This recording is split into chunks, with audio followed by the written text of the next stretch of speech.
and faculty advisor for Black Students Union here at EKU. She works tirelessly to make sure that her students receive the best instruction and guidance in her courses. Overall, she's a woman who is humble, educated, and she seeks to help other women and men to see their overall potential in college. Without doubt, ladies and gentlemen, let us welcome Dr. Davis.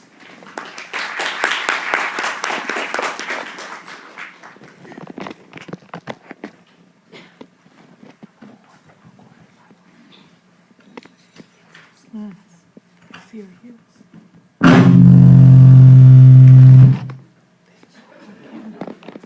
We're going to move on beyond that.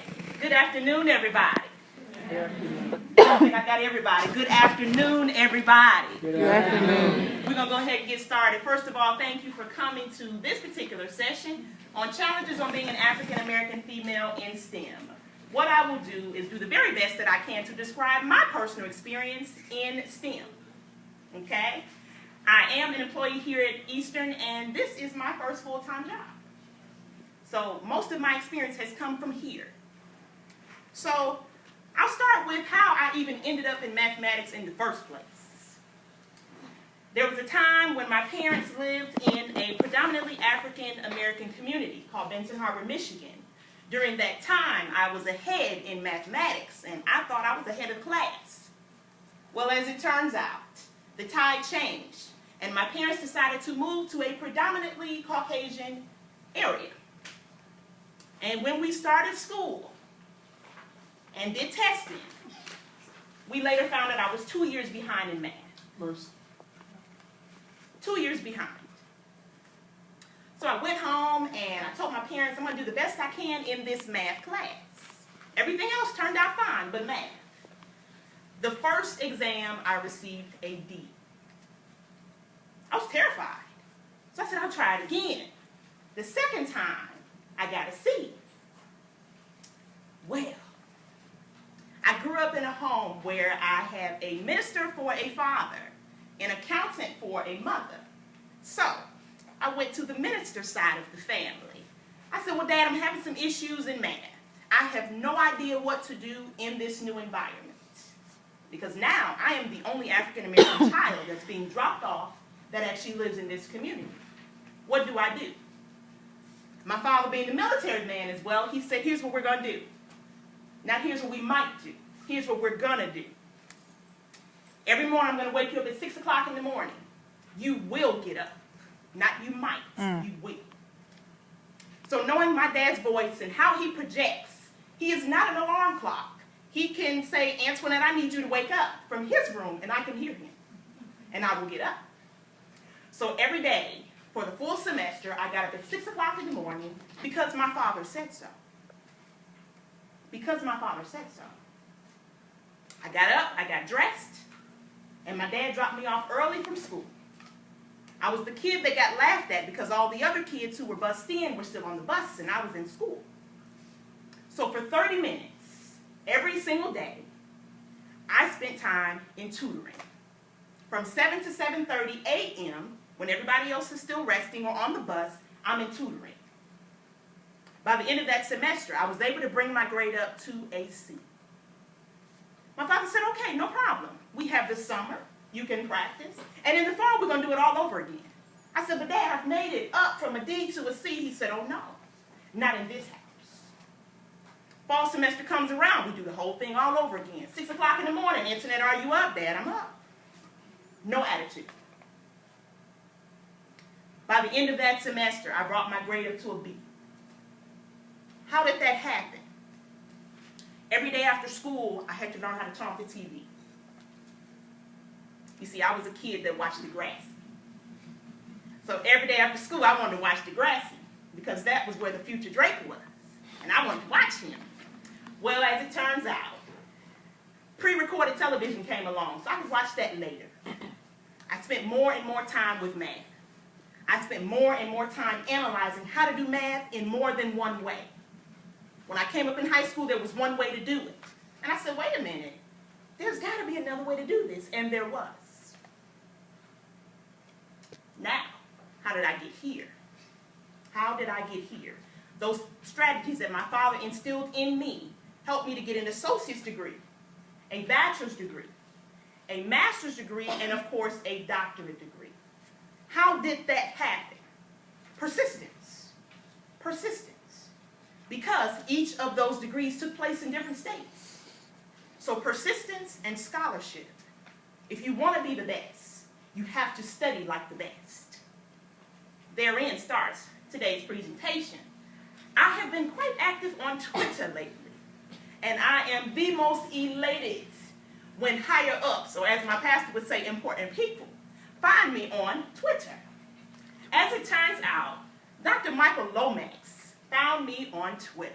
Who is he? He happens to be the president and the CEO of the United Negro College Fund. My institution, Oakwood University, happens to fall under his umbrella. How did he find me? I don't know. The point is, all day I was excited because Dr. Lomax found me. He says women, African Americans, Latinos, and other people of color are underrepresented in STEM professions. And that's very true. We must change that. Therein lies the premise for this presentation. How do we change it? How do we change it? So I felt that instead of going online and telling you all these stories on how people overcame, I would tell you my own story. You can't memorize your own story because you lived it. First thing I encountered, being an African American female, isolation. Isolation. How do you deal with isolation when you're in a crowd of people and you're the one thing that stands out? How do you deal? What do you do?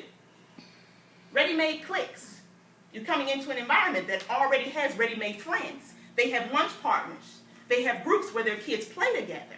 They go to church together. Where do I fit in here? The key is finding ways not to be a part of a clique, but finding ways to get along with people. Oftentimes, you don't always have to be in a group to be accepted. You do have to respect people to be accepted. Okay? Limited resources for professional development. As a non-tenure track faculty member, I have to pay for most of my trips when I go out of town. So limited resources means I have to work extra hard, sometimes have to do some tutoring on the side because most of those trips, hands down, are at least $1,000. Period. You don't get there and say, I'll do the IOU. No, we want our money before you get on the plane. That's how that works. Very few invitations to get to know the new lady in the department. Very few invitations.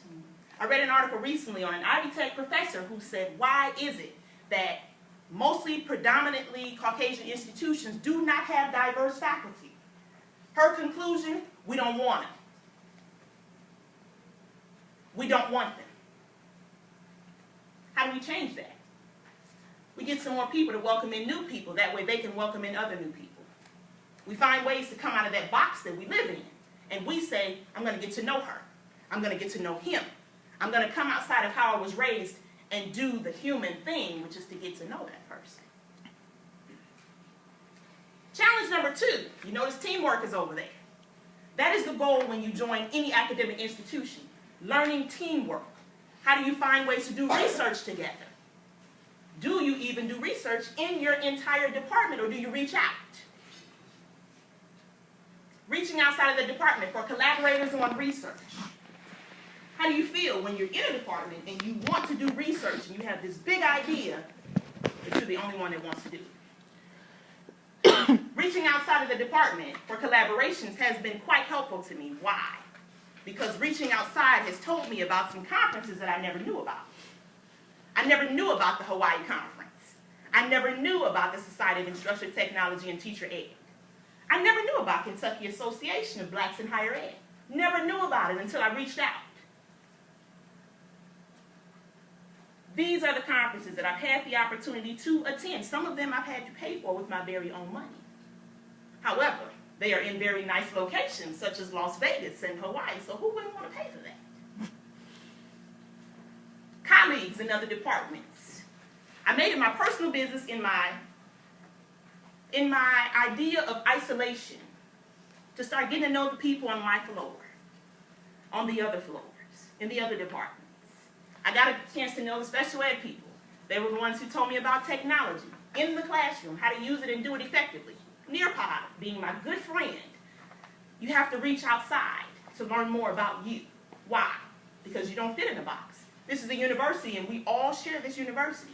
How do we find ways to make it work and do collaborations? Therefore, EKU becomes the flagship area for research. How do we do that? We reach out. Hawaii trip number 1 was actually in January of this year. I had a chance to go and enjoy myself. Well, on every trip you have to look at cost. Hotel, period, $950. Could it have been more? Of course. But I chose a more cost-effective area. Flight is $950. Remember, limited funds for PD. We're up to $1,900 already. Remember, whatever you want to do, you need to at least imagine it first. I imagined myself in Hawaii and I didn't even have all the money. I actually hadn't even started fundraising for the money until March. This is where those collaborations come in. You get a chance to see who has the money, who's giving it away, what are the requirements for giving it away. That's what you get a chance to see. Well, when I go out of town, we all try to splurge just a little bit. I wanted something called a Mercedes shuttle. That's what I want. Just one. Why? This is my first time across the ocean, and I actually survived. I want a Mercedes shuttle. That's $179. That was my shuttle. You'd be surprised what occurs when you go across the ocean. Things are totally different. I had to go and search for this shuttle. And when I approached the lady, she was a Hawaiian lady, very nice. She looked as if when I approached her like I was going to rob her. Interesting. Now this is my shuttle that I paid for. I said, hi, how are you? She said, I'm doing fine. She said, did you need something? Did I need something? I'm Dr. Davis and I believe you're my shuttle driver. And she said, oh, let me get your bags. Let me make sure you have any water that you need. $179. So now we're up to $2,079 for one trip. And I still haven't left Lexington yet. Professional development funds. This is what happens with collaborations. You find out who has the money. Diversity office gave me $1,000. My faculty PD gave me $600. My chair gave me $300. Thank you for funding my trip to Hawaii. I funded the cost for my shuttle. This is what happens when you reach out. If you want to go places like this, you need to imagine it first. I imagined myself in Hawaii. January 3rd of 2016, I actually got it. Mission accomplished. Now, will it happen again? Well, let's wait till the next couple slides. Challenge number 3. It gets deeper from here.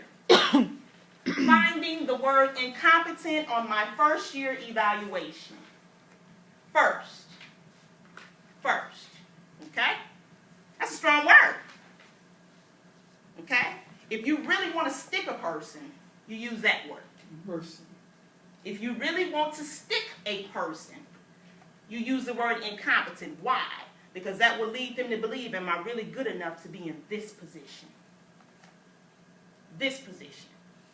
So then I thought in my mind, when I saw it, let me calculate. In my immediate family, I have 4 degrees. My sister has 3. She'll be finishing her 4th in December. That's 8. My mother has 3. That's 11. My father has 2. That's 13. So you're saying out of a degree of 13 degrees in one family, but incompetent is all you could come up with. Here we go.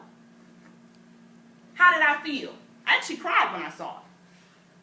I remember looking at the wall and imagining something totally awful. But then I said, wait a minute. This is my job. This is where I am supposed to be. How do you feel if somebody calls you incompetent? How do you feel when somebody attacks you after you've been through 10 years of schooling? How do you feel about it? Okay? And because I'm in Kentucky, I had to think about it. I'm a wildcat. I bleed blue. This is who I am. Wait a minute. Do I need to really be here? Are they ready for